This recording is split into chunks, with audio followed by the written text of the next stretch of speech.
Ya, menurut sampean Gus Bahaya apa? Gus Bahar. Ya lho. Iya wong apa? Gus Bahaya lho. Oh, Gus Bahar wong alim.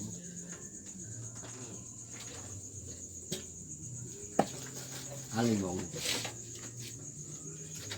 Luas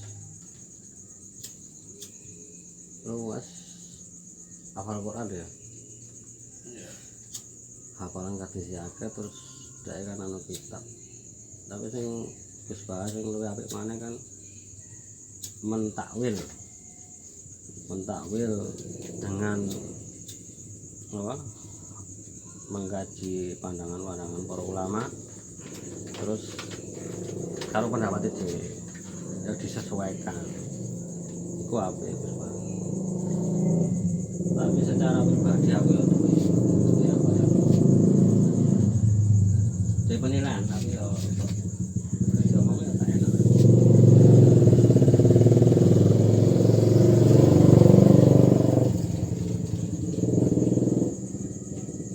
Gus Bahar kan senengane ngipi ya jadi apa ceramah menceritakan mimpinya aku tahu ngrungokno lho ya tahu ngrungokno Imam Ghazali di lah aku dhewe nek masalah ngipi aku ya seneng ngipi salah sijine ya tentang Gus Bahar ya sing tak aruh ya wali aku kali Gus Bahaya. iya tapi ya ini anak kalimat layu itu wali tapi sembuh tapi keyakinanku wali. Tapi nek makome karo bapake hampir sama, cuma sih dhuwur bapake. Kare sak sit.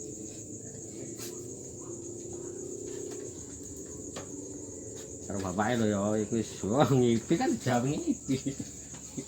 Bener salah wawal. Iya, tapi akeh sing meragukan ya kewaliane. Oh ya iso ae Gus Bahar gawe konsep apa ya? Terang membutakan. Ya kan uang nek ngomong sak temene kadang-kadang malah gak dipercaya kan terang membutakan ya wis kaya Gustawa ning hijab menungso kan dengan sinar ya semakin terang semakin gak ketok kan kaya ngono iku kan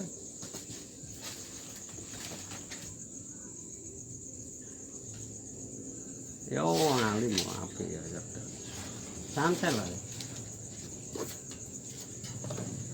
apa Yang ono sing kaya apa? Jadi Gus Bahar kan gak ngerti sama karo pas Kanjeng Nabi utangno Yahudi lho ya. oh mana ya rahasiae Rahasiane ngomongnya. itu sing ngomong Gus Bahar ya aku tahu krungu tahu pernah mendengar ya kemungkinan ya menungso kan ya saat malimnya kadang-kadang sesuatu sing gak wajar kan tapi bukan berarti mengurangi kealiman kan ya mungkin kurang mungkin kurang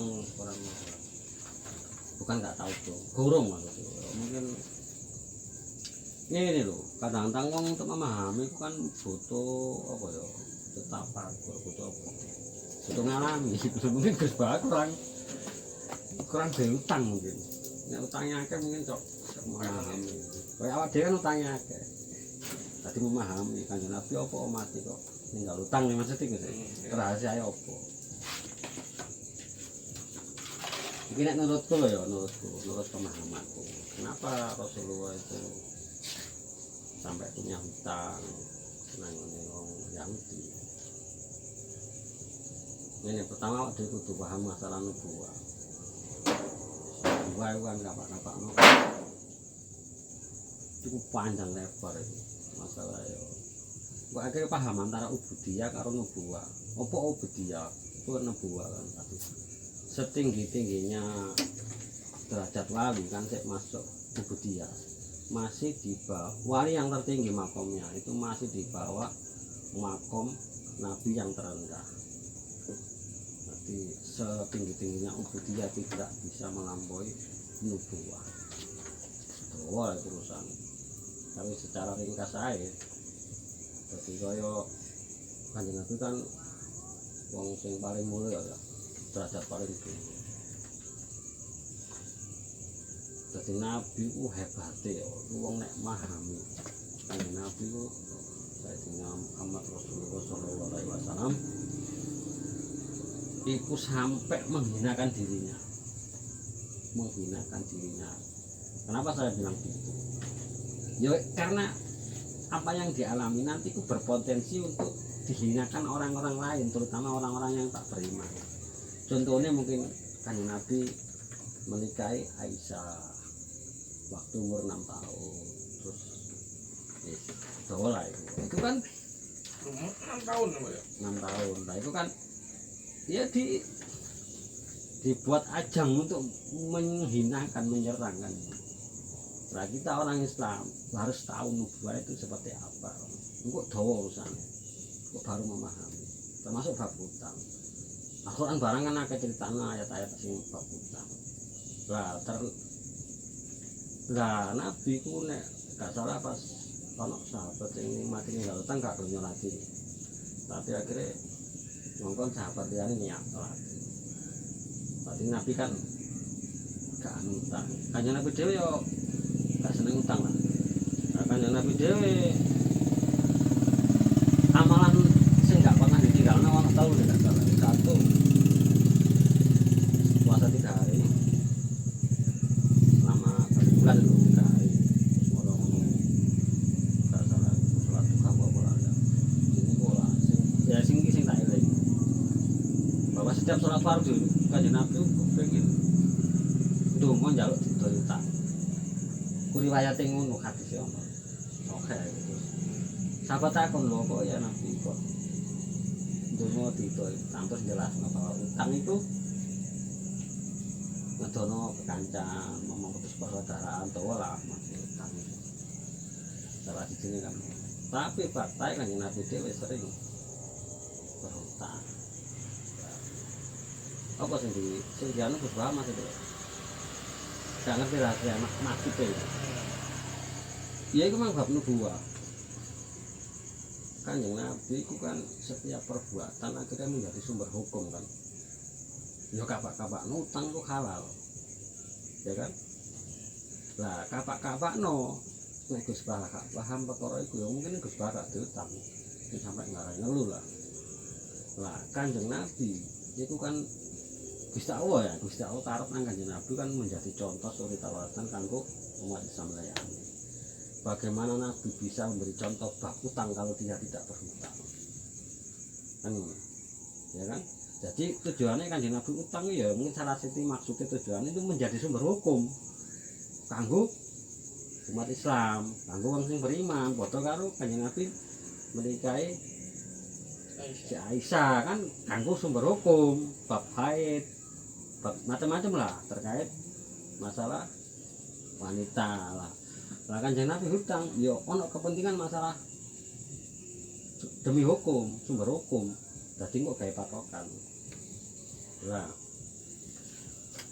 mungkin ono logika gini. Iki termasuk kritikan kanggo wong ulama, kanggo wong sing mulya nang agama apa. Kanggo para kiai, para gus, para mubarik apa wong sing berpengaruh sing ya sebab tokoh-tokoh agama. Rasulullah itu orang yang mulia, di sekelilingnya banyak orang-orang kaya. Abdurrahman bin Auf, Utsman bin Affan makan menantunya kan Sofi. Tapi Kanjeng Nabi kan tidak memanfaatkan mereka. Akhirnya utang nang Yahudi. Kira-kira nek utang nang Utsman dikai gak? Ya dikai itu oleh utang. Gak oleh utang kan. Lah nek dikai itu akhirnya kan gak hukum utang. Ya opo jentre sing paling genah ya opo. Ya kan. Berarti Kanjeng Nabi itu ya ngono ku mang sampai demi hukum kanggo wong Islam kanggo awak dhewe ngene iki. Awakmu kan sampai rela menghinakan dirinya yang berpotensi oleh dihina oleh orang-orang kafir termasuk bab utang. Akhirnya kan lah iki maknanya keuntungannya wong Islam, wong sing iman gumbul karo wong Yahudi. Nah, di situ kan Yahudi kan terkenal sering apa tukang utangi terus ngono duit ta apa kan ngono. Lah ya sih gunane salah sijine. Ya ono untunge wong Yahudi gombol karo wong Islam, gombol karo Kanjeng Nabi. Akhire ono bab utang, sing bab elek-elek dilimpahno dinisbahno nang ngene wong Yahudi. Salah sijine iku mang Yahudi ku pinter nyambut gawe, utek cerdas, pinter ngulet duit. Ya kan? Tapi sing cenderung mudarat. Ya, sing cenderung apik nang Utsman bin Affan, cenderung nang Abdurrahman bin Auf kan ngono.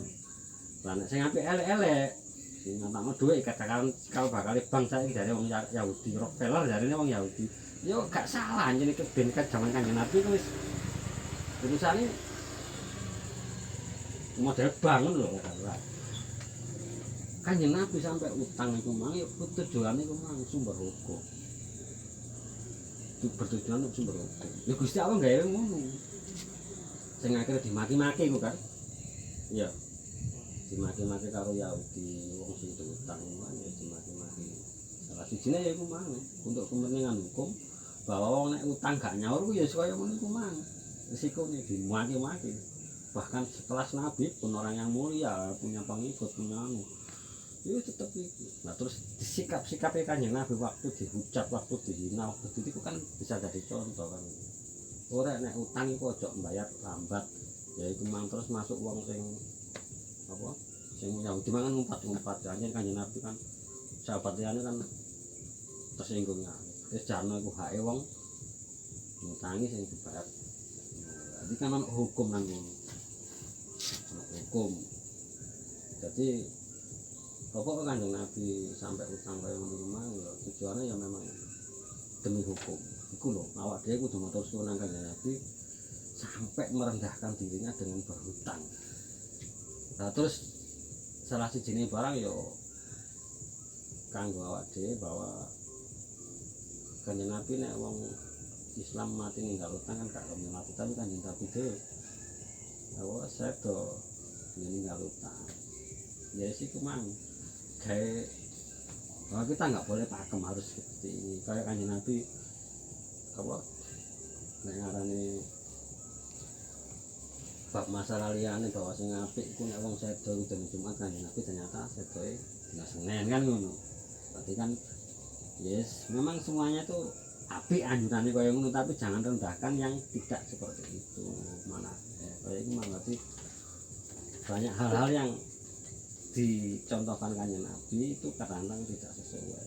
Memang demi hukum kan itu mulianya Kanjeng Nabi sampai menghinakan dirinya. Kenapa saya bilang menghinakan dirinya? Itu yang karena hal-hal seperti itu berpotensi untuk menjadi serangan atau celaan bagi orang-orang munafik, orang-orang kafir, orang-orang yang tidak percaya sama Nabi. Jadi rahasia itu kenapa kayak Yahudi karena pertanyaan ya jelas ada kemungkinan Yahudi sih. Nah utang nang Abdurrahman bin Auf ya gak diutangi pak, dikei tok kan, dikei tok. Nah itu kan gawe contoh kanggo wong saiki sing mulya sing merasa punya pengikut, punya jamaah ya jangan mentang-mentang. Ya, kayak sapa jenenge? Wong kiai itu sono apa wong guru lah, wong guru syekh ngono. Terus duwe murid sing sukses terus runo terus di pangeran iki prospek disambati ta dijaluki sumbangan ta apa kan ya apa mang diutangi apa ta kan ya. Contohnya kan Kanjeng Nabi. Untuk dirinya sendiri, untuk kebutuhan pribadi dia tidak mau membebankan pada umat. Itu sikap sing dianu, tapi ono kepentingan hukum. Karena Nabi telah terjadi berhutang pada Yahudi, akhirnya ada hukum-hukum masalah hutang piutang yang dicontohkan langsung oleh Nabi. Iki lo eleke utang, iki lo eleke utang. Tapi bagaimanapun sejelek-jeleknya hutang itu tetap halal. Kanjeng Nabi pun nglakoni kan, bukan haram, halal. Tapi ono nang kono ono efek-efek apa ya, ikut apa ya, anu kelanjutannya, dampak-dampak dari efek utang itu. Dan itu dicontohkan Nabi sendiri. Ya mungkin itu sing dimaksud Gus Pak. Apa gak ngerti aku. Kok apa ya kaya ngono. Menurut awakmu piye?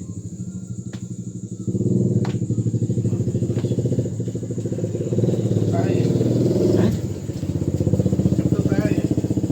Enggak, aku kan dia pendapat ngono. Gus Pak jadi gak ngerti rahasia ya, gak ngerti maksudnya ngono apa ya kaya ngono.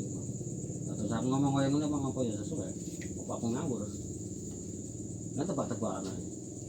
Karena awil gitu mentelaah apa yang terjadi kan. Ya tapi lek iya lah. Utangnya piro sih dak? Coba lek saiki lho. Ya ono sing ngomong sih. Ya, aku kangen gak ngomong sumpere ya sekitar 30 kilo gandum lah. Ukuran saiki 30 kilogram gandum kalau nggak salah. Nah, sakmono ae ngomongno para sahabat yo dikeki. Iya dikei Wak. Dikei. Lah nek dikei akhirnya kan gak ono contoh utang. Lah terus hukum hutang.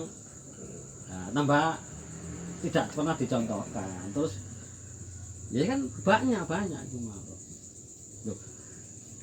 Kok dia sampai ngene lho. Wis apa ya? Ya wae salut ya. Hebatnya Kanjeng Nabi. Orang yang begitu mulia dengan apa ya? Katakan Madinatul Rasul. Kota Madinah kan asalnya Yasrib. Terus saking anu wong Madinah sampai tanah-tanah dikekno. Dadi Madinatul Rasul kan tanah Kanjeng Nabi kabeh.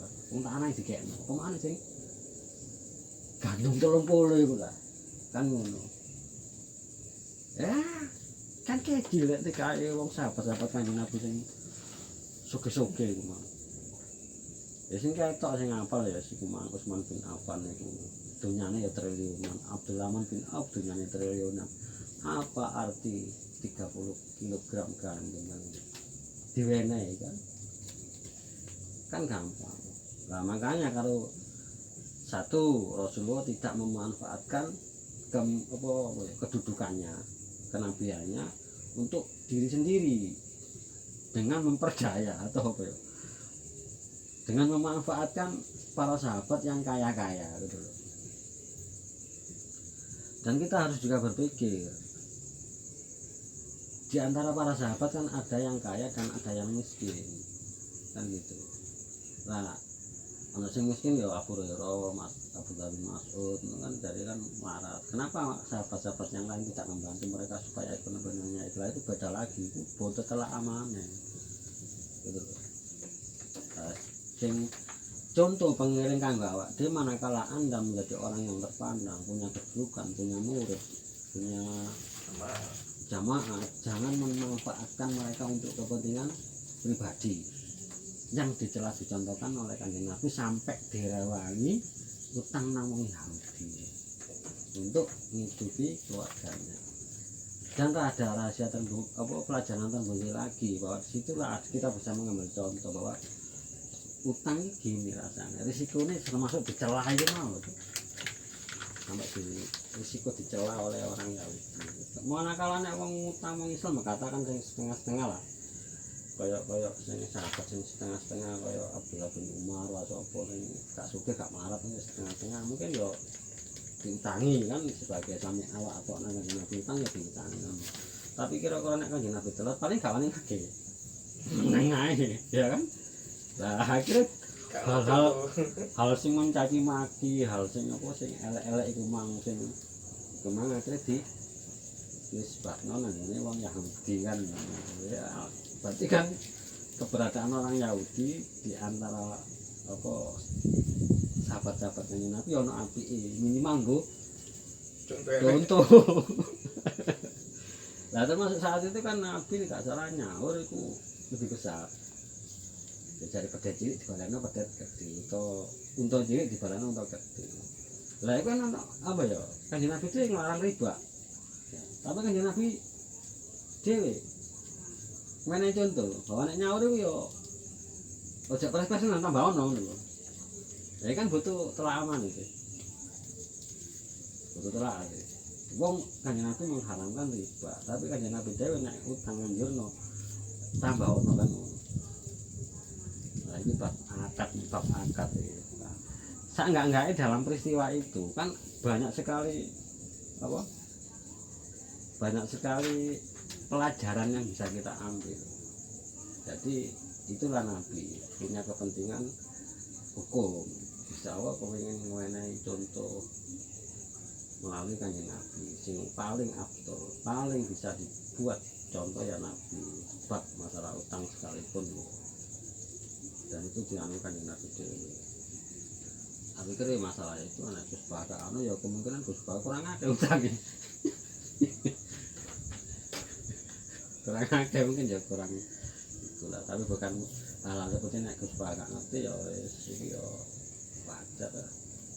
Ya kemungkinan nek Gus Baka ngerti ini 98 gak ngerti 98% ya gak ngerti 2%. Nek aku ngerti 2% gak ngerti 98%.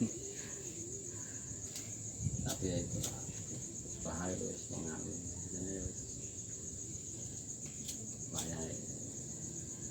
Nek perkara detail aku ngipi oh ya detail tapi ngipi kan ya saya aku ngiyakini ngipiku tapi kan gak perlu tak umbar-umbar ya tambah gitu. Tapi secara pribadi saya aku ngalami wali. Jadi antara wali-wali sing urip nang Indonesia kan ono beberapa ya. Semuanya gak usah dibahas lah.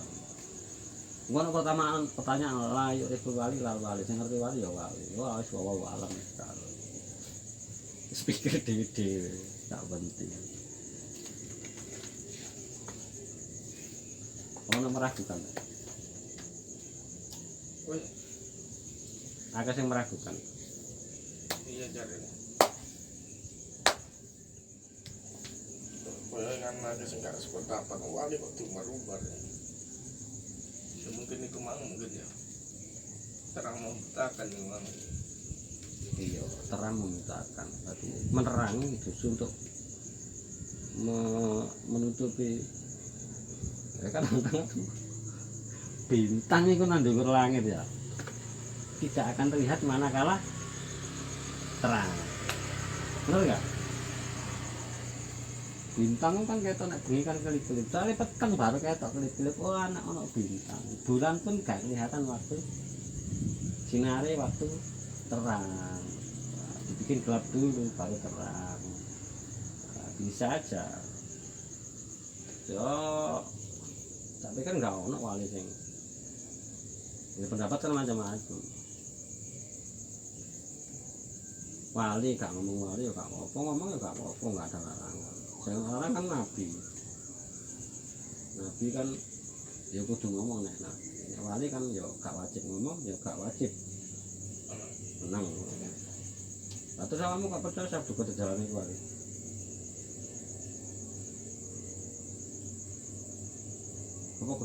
Apa sabdu kota jalan itu menang? Apa gak ngomong aku wali? Iya ngomong ya. Ngomong Kan. ngomong Tapi ngomong ya.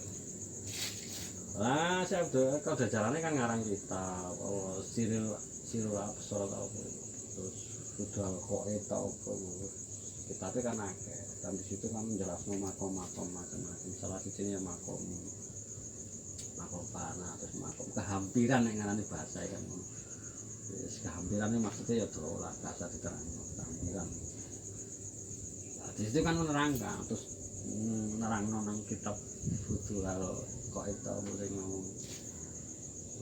ngomong ini loh kalimatnya lali pokoknya tak ana iku al-gaut apa jenenge Bakdal yang golongan Bakdal maksud wali abdal ngono tuh itu kan dia ngomong wali kalau dia nggak wali mana mungkin menulis bab kewalian kan ngono.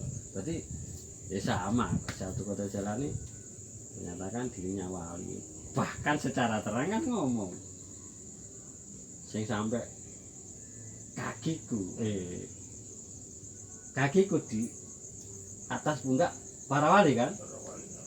Lu saya udah kerjani ngomong ngono kan termasuk makom Syekh Abdul Qadir Jalani kan makom sing dhuwur, peringkat wali sing kelas atas ya, mengatakan kakiku di atas pundak para wali. Lah mesti kalian ndukur wali. Ya kan? Berarti enggak tabu iku. Ngomong ya gak apa, gak ngomong ya gak apa. Ya, lah terus nek Gus Bang ngomong wali kita janggal. Berarti kita janggal tuh sama omongannya Sabtu Qadar Jalani. Ya terserah penafsiran itu kan. Yang penting ojo dimusuhi. Soalnya kan kena hadis ya. Sopo sing musuhi para wali iku kan ya dadi musuh nek Gusti Allah kan ngono.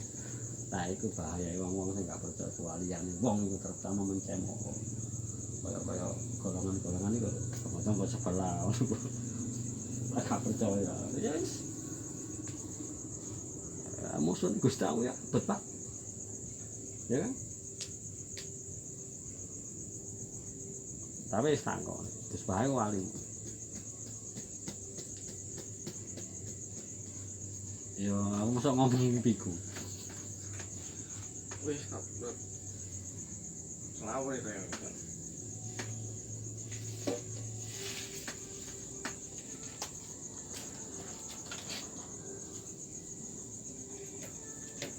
Ya bab nubuwah budaya wis kudu di iku. Ya lanjut cerita. Kurang paham masalah nubuwah karo budaya. Iya sih bingung sih.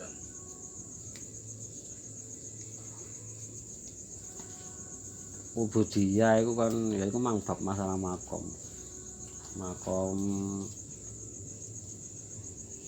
nubuwah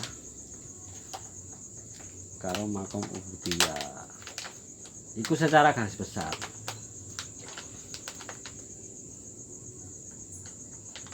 Makanya kadang-kadang nek wong belajar Al-Qur'an iku kudu dari ulama-ulama loh ya. Kudu paham nasa masuk. Sayyidina Ali barang memperingatkan pada orang-orang pengajar-pengajar ilmu-ilmu itu kan harus tahu nasa masuk. Karena itu penting. Hukum-hukum fikih, hukum-hukum agama itu, hukum-hukum Islam itu penting nasa masuk itu. Yang dulu asalnya boleh terus nggak boleh itu kan nasa masuk. Nasa masuk. Iya, nang Al-Qur'an kan itu nasa masuk. Iku menurut para ulama. Lah nek menurut aku ya perlu dilengkapi kanggo masalah nubuwah karo ubudiyah, pemahaman nubuwah karo ubudiyah. Nek aku sih pemahamanku pribadi sih, nek utak urek-urek dhewe karo ngopi, karo ngelamun, karo mikir utang ngono. Ya apa sih nubuwah, ya apa sih ubudiyah iki. Saiki kan balik nang kalimate sapa jenenge? Imam Ghazali sing man arafa nafsahu faqad arafa, mengenali diri sendiri, mengenali diri akan mengenal Tuhan. Jadi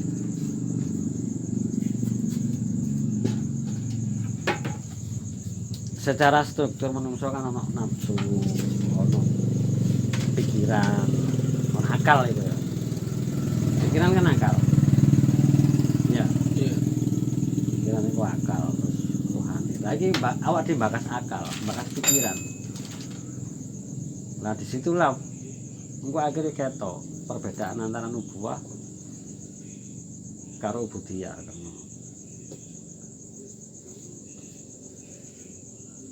Jadi ini nubuwah itu kan tidak persentase penggunaan akal pikiran itu sedikit. Nah, ubudiyah itu lebih besar. Katakan gawe contoh Kanjeng Nabi lah. Kanjeng Nabi itu kan nabi rasul sing peringkat tinggi lah. Mungkin penggunaan akal pikiran terutama bab-bab kaidah, bab-bab anu kan pikiran 10%. Yang 90 itu wahyu. Katakan kembali nang Gusti Allah.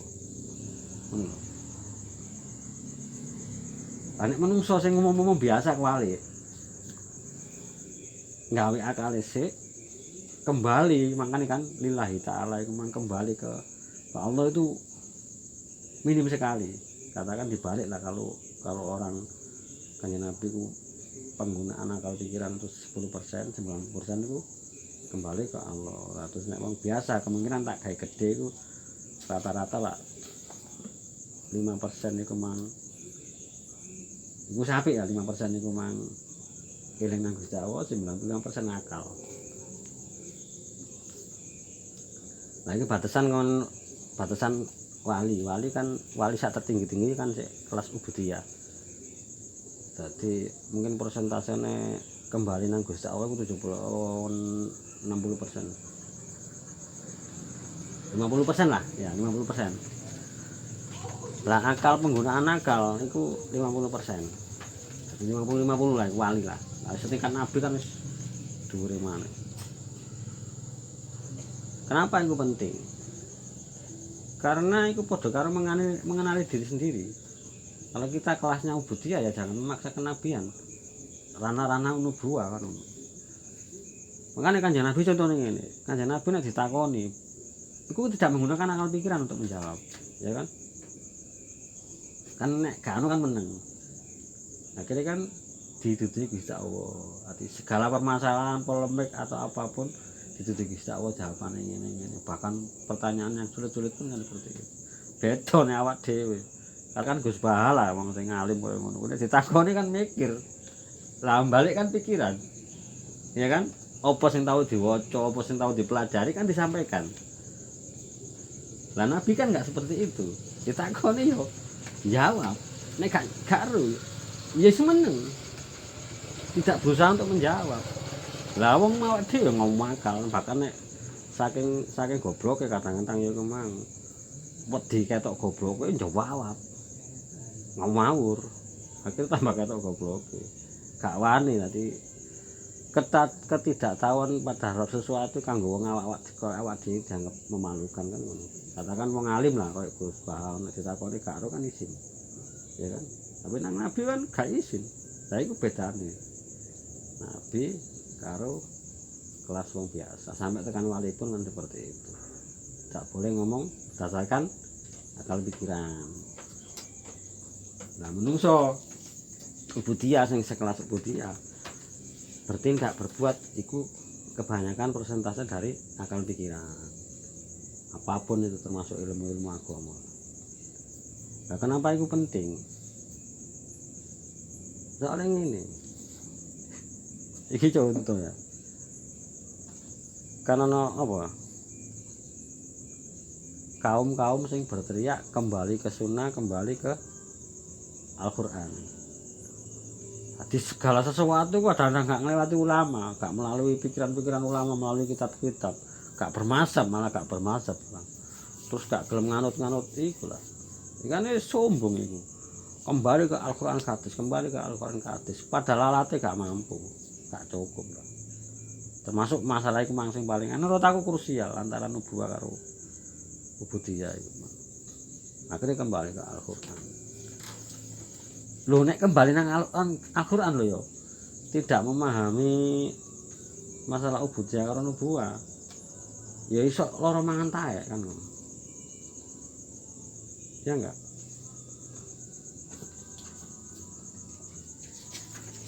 Oh iya, Nabi Nuh itu ya. Nah, Nabi Nuh kan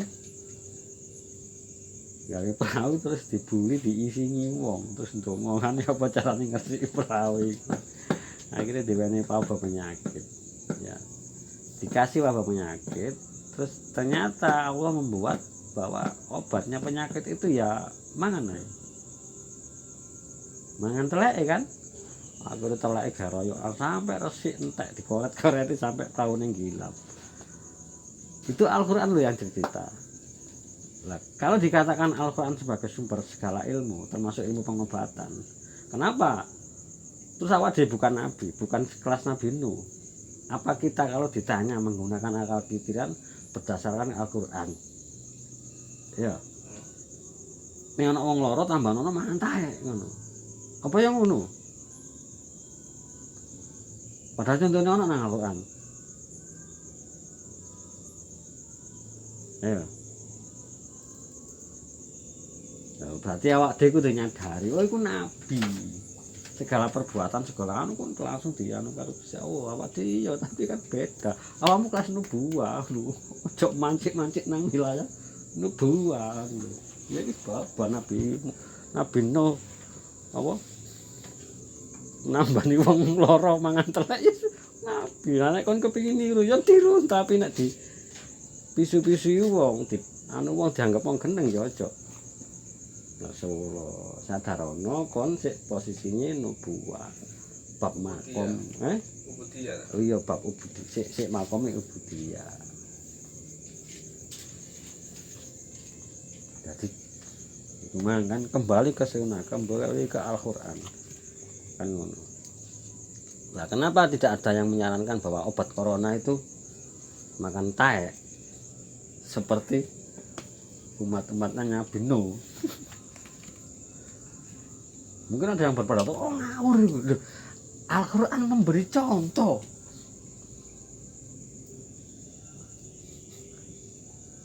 Ya gak apa-apa, kalau berani gak apa-apa kan. Kalau berani gak apa-apa, kasih contoh. Obat corona makan taek kan. Dasarnya Al-Quran. Nah makanya pahami dulu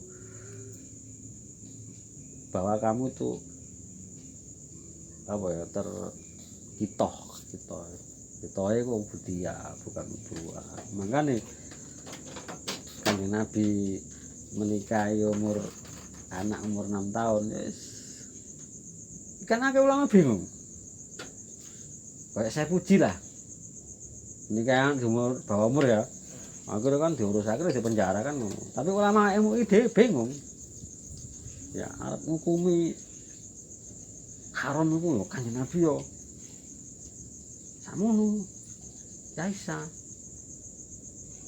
arep ngalano gak wani ngono lho bingung kan nah makanya sadari dulu kamu bukan nabi terus ya kudu nyadari mulane nek anu yo nabi sing Nabi Songo kon dikai papat ya aja protes Nabi Sulaiman bojone 100 ya aja protes iku nabi gitu nubuwah iku itu kelas ya Pak ngono nek memprotes iku mang memprotes masalah kenabian sing hak-hak kenabian atau perbuatan atau tindakan bab kenabian paling ini tuh mang obat segala penyakit itu sing zaman Nabi Nuh itu wabah kan ya mirip-mirip corona kan lah tapi detailnya kan gak ada yes. Lali Pak kan obatnya telek obatnya kotoran manusia obatnya diinjak dan saya belum menemukan seorang ulama memberi saran bahwa obat corona adalah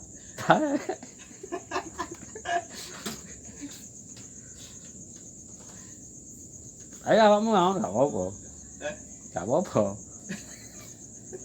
mau obat corona jawab wong ditakon apa obat corona lu kok ngawur lho sing Al-Qur'an lu tau ngono ya kan katanya harus kembali ke Al-Qur'an ya itu pentingnya nubuwah karo budaya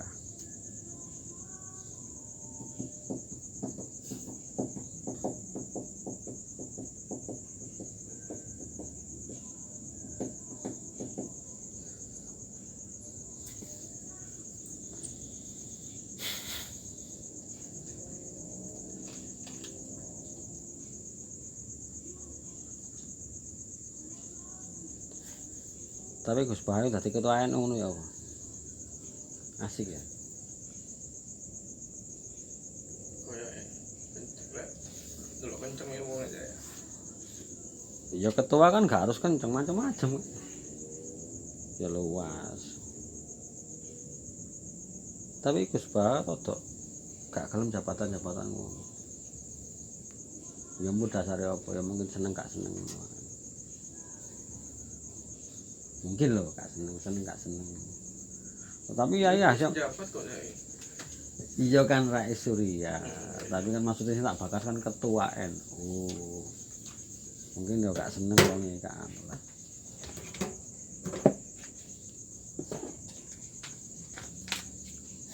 Ya justru wayahe wong alim-alim sing nyekel NU.